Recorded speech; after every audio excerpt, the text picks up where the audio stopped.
I'm here because I want to kind of test myself. At home, I feel like I'm a good cook, but I think it's different when you pitch yourself against other people and when you've got professionals judging you. Righto. I don't want to embarrass myself. It's more a matter of pride, I think. Where are you from, my friend? I'm from Hull. Yeah, just outside Hull, a little town called Beverley. And what do you do there? I'm an avionic engineer. Are you really? Yeah, yeah. What are you making? We're doing a spiced lamb rack, smoked aubergine puree, and then it's going with a tomato keftada. What's a keftada? It's basically a tomato fritter. Mike, you look very comfortable. Do I? You don't feel it? I think it's like a big facade, if I'm honest.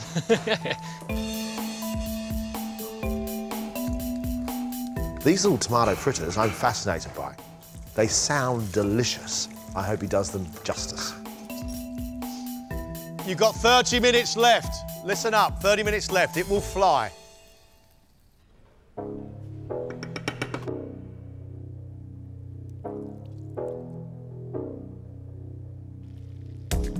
Preparation that I've done for this competition has been immense. I have been cooking the same dish after dish after dish constantly. I'm really competitive. I come into everything giving it my all. It's the same in work, personal life. I'm in it to win it, hopefully. You got a load of spices here, Katie. Yep, this is my take on a katsu curry. It's breaded chicken, which is coated a little bit with ginger and garlic. I'm making a spinach gome and a rice, a basmati rice. This was a dish that I tried a few months ago. That was different, it was sweet, so it really met my palate. I'm looking forward to this. Good. Very much so. Do you promise me lots of big flavours? Hope so. Good. Okay.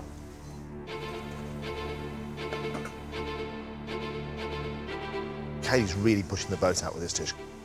I like the fact that she's taking the dish and she's changing it in her own version. She's making a big, thick curry sauce. She's deep frying the chicken, which is a lovely idea.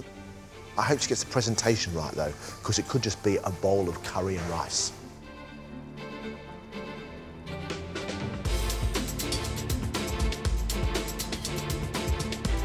I've always wanted to do MasterChef, but I thought, why not now? It's as good a time as any. Utterly terrified, scared, excited though. I'm looking forward to it. Where do you live and work? Whitby, PE teacher, yeah. Are Freelance you? PE teacher. How do you combine sport, PE teaching and food? Does it combine? You've got to promote healthy living somehow. However, the amount of butter that's going into this recipe. What are you cooking? I'm giving you a classic. We're doing roast chicken dinner, but my style. Pan roasted chicken breast. We've got some caramelised shallots. We've got a chicken gravy. How much do you like cooking, mate? Cooking means, well, everything. It's the first thing I think about, what I'm going to have for my tea, and normally we're planning next night's tea before this one's finished. That's a love of food, Tom. Everybody has their favourite roast chicken dinner. Chicken's got to be moist. Those crispy potatoes in the oven have to be crispy. I think he's playing with fire, and that frightens me a little bit. Right, guys, 10 minutes left, please. I'm reasonably happy. I'm just slightly concerned that they won't like it. 5 cooks in the room and not a shy one amongst them. I've got to say, I love the adventure today. I just hope the food tastes as good as it sounds. You have only got 3 minutes. Your masterpiece has got to go on a plate right now.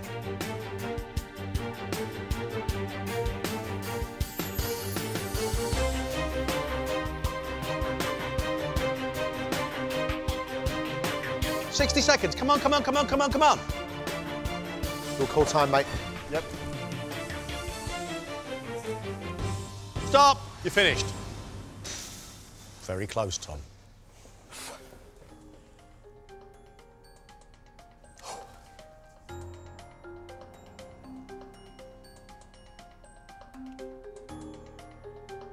Instrument development engineer Joe has cooked chicken breast. He's stuffed it with a pistachio mousseline and served it with mange tout and 2 sauces, a watercress sauce and a mango sauce.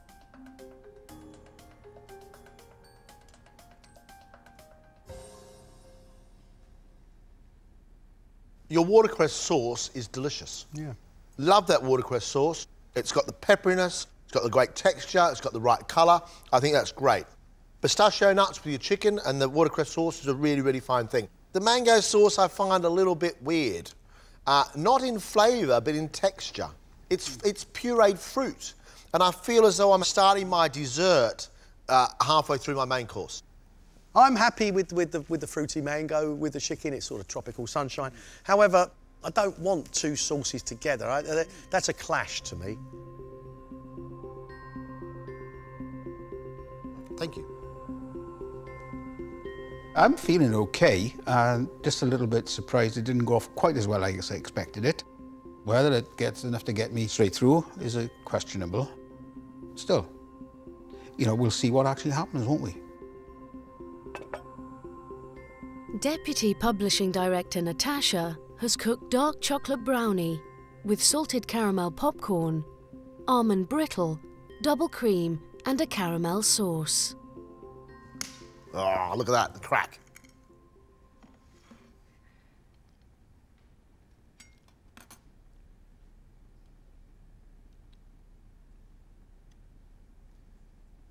I think it's a really, really lovely thing. Your chocolate brownie could probably be crispier on top, and it should really be crisp on the outside and fudgy in the centre. But I have to tell you, I love the flavours. I think it's delicious. Thanks. Caramel, chocolate, brittle. I mean, it's a pud lover's delight. Good start. Well done. Thank you, Natasha. Well done. I called it before I'd even tried it. Well done. Totally called it. So scary. I think I've showed some skill in the dish. We'll see what happens. Fingers crossed.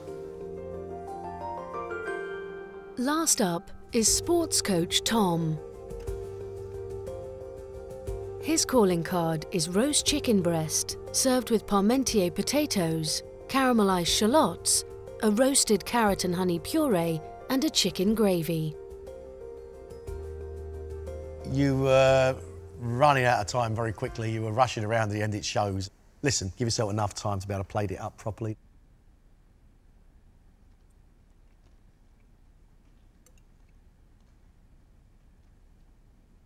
I think your chicken could probably be cooked just a little bit less. I think you need a bit of work on your gravy. And I think you need to give yourself a bit more time to plate the dish up, Tom. Yeah, a bit pushed at the end. Lovely crispy potatoes with seasoning. I like the sweetness of the onions as well. However, I find that puree too thick and too sweet. Not the best start I wanted, but there was things to be positive about. I was a bit rushed at the end. Scruffy chicken. I learnt to cook because my dad's a good cook, and a lot of my flavours that I like have been influenced by him. It is really important to me that I do it right, because I definitely don't want to disappoint my father. So I'm doing a roast dinner. I've got a really great dad who's cooked roast dinner for us every Sunday for as long as I can remember. Even though my brother and I don't live at home anymore, we still go around every Sunday to eat his dinner. A roast dinner is a very comfy thing, but how smart can it be? My dad's roast dinners generally have about 9 veg, Yorkshires, gravy, so I have had to refine it a lot. I have plated it up a couple of times, and I think it looked really pretty. She seems like she understands what she needs to do. Capture all the flavours and textures of a roast dinner and present it in a more stylish manner. You have 5 minutes left. 5 minutes.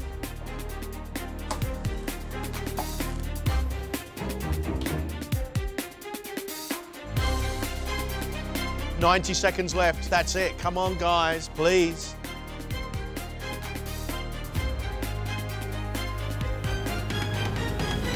That's it. Stop. Well done. Well done. Oh, that's pretty, isn't it? What's the green stuff? Is that pea? Oyster emulsion. Oyster emulsion. That's amazing. Why is it green? What do you put in it? Parsley oil. Parsley. That's beautiful. Yeah. Very nice. Billy, up you come, please, sir.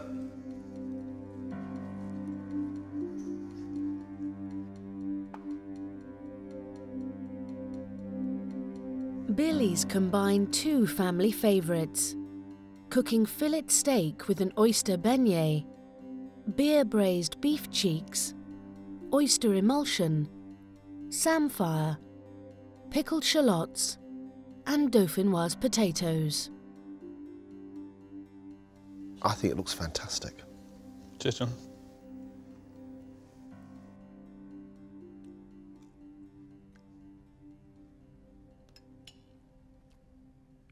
I got immediately the salty flavour of oysters. Then I cut into your cheek there, which is as soft and as rich, and it's like meat meets butter. It's superb. Cheers, Greg. This is a very, very grown-up dish. It's strong, it's pungent, it's exciting, it's well cooked, it's well presented. I absolutely love it. Just absolutely blown away by what they thought. I'm really, really happy, but yeah, it all sink in and pressure's on for the next round if I get there. Better than I imagined.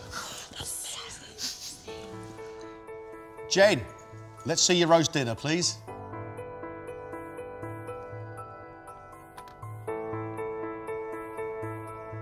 Inspired by her dad's roast dinners, Jen has cooked a chicken ballotine with roast potatoes, roast parsnips, parsnip puree, a cranberry sauce, and a chicken gravy.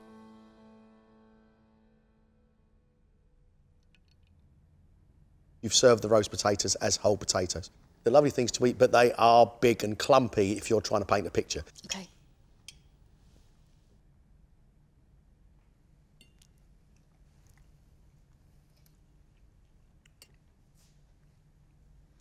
The roast chicken, the sausage meat, the cranberry, feels like a Christmas dinner to me. Makes me happy. But I'm missing a little flavour. Is that a parsnip puree? It is. It's so mellow, I wasn't even sure whether it was parsnip. Just intensify the flavours, because you make good food that people want to eat. I feel okay. I got some really useful feedback. I know I can do it better, but it wasn't a disaster.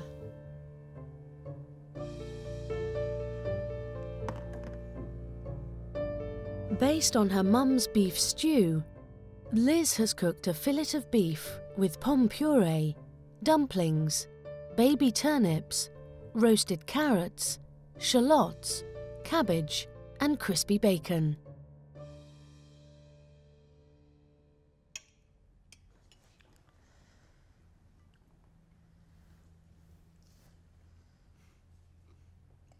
The beef, you just have to give it a couple of chews and it's melted.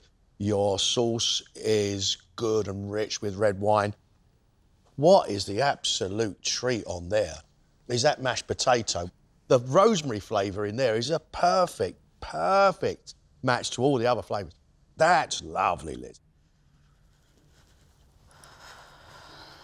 I love the little herby dumpling. Your beef was cooked really, really well. I like the cabbage. It's a very good dish. Back to your best? I hope so, yeah. Well done. Thanks, Liz. Thank you.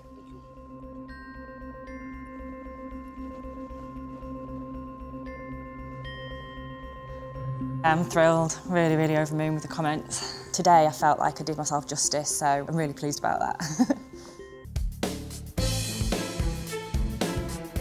I love Greg's ambition and his move towards sophistication. It's fantastic. What are you cooking for us, Greg? Venison loin with some mushroom puree. Gonna do an onion ash as well. And what is the sauce? Game stock, bit of red wine, of course, in there. You've got one chance to make it to the next round, and this is one of those days. Yeah, I mean, I'm trying to look cool on the outside. Inside, possibly, I'm a little bit nervous, yeah, say the least.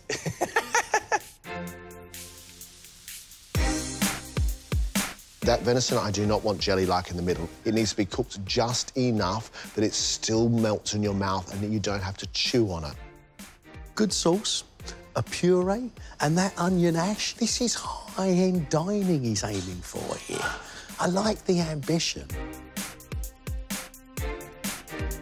This actual dish I've not done. What is wrong with me? I'm in a semi-final and I'm just trying a new dish for the first time.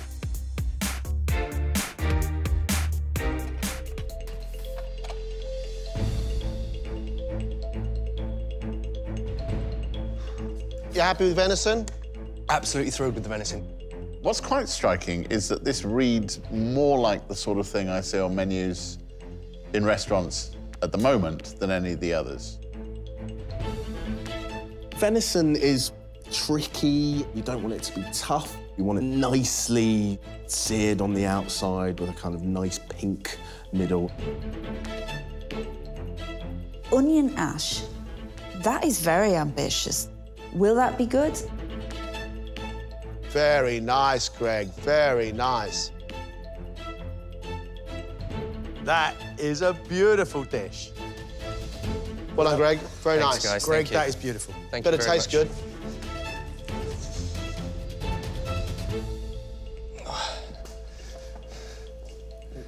Good afternoon, everybody. Hi. How are we? We're Good.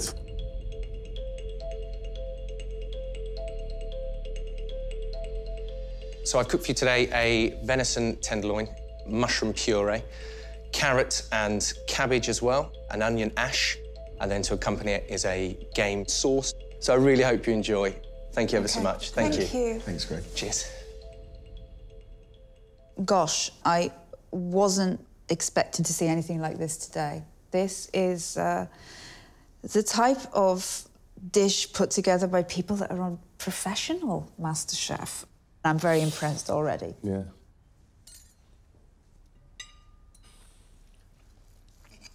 It's really, really good. The cooking of the meat is perfect. That game jus works. I mean, it's all lovely and very, very precise, and actually quite a few notches above anything I've ever had on Celebrity MasterChef. I think that there are just beautiful bits to it. The mushroom puree especially, creamy and it's silky, and that lifts the entire plate. The onion ash, it adds a smokiness to it and it kind of grounds the dish. Really, really impressive. Greg is a seriously talented cook. Venison's cooked beautifully. I love that charred onion dust. I think that's really, really good. John, that looks like I've just sat down to a fine dining lunch. I tried blimmin' hard. I really gave it my all today. That was as good as I could have hoped for. I'm thrilled to bits with what I created.